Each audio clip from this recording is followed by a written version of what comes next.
ఇది విను. Hi friends. ఏంటి బాబన్న ఇంకోసారి అన్న. Hi friends.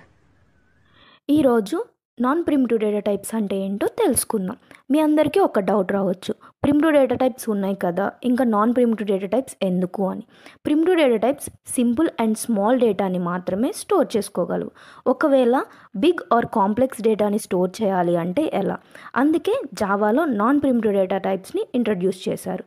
Non primitive data types big or complex డేటాని స్టోర్ చేయడానికి యూజ్ చేస్తాం. నాన్ ప్రిమిటివ్ డేటా టైప్స్గా మనం అరేస్ని యూజ్ చేయొచ్చు, క్లాస్ నేమ్స్ని, ఇంటర్ఫేస్ నేమ్స్ని లేదా స్ట్రింగ్ని కూడా యూజ్ చేయొచ్చు. For example string s equals to Java. ఈ ఎగ్జాంపుల్లో స్ట్రింగ్ అనేది non primitive data type. Non primitive data types వాల్యూస్ని డైరెక్ట్గా స్టోర్ చేయవు, అడ్రసెస్ని స్టోర్ చేస్తాయి. ఇక్కడ మీకు ఇంకో డౌట్ రావచ్చు, నాన్ ప్రిమిటివ్ డేటా టైప్స్ అసలు అడ్రస్ని మాత్రమే ఎందుకు స్టోర్ చేసుకుంటుంది, వాల్యూస్ని ఎందుకు స్టోర్ చేసుకోదు అని.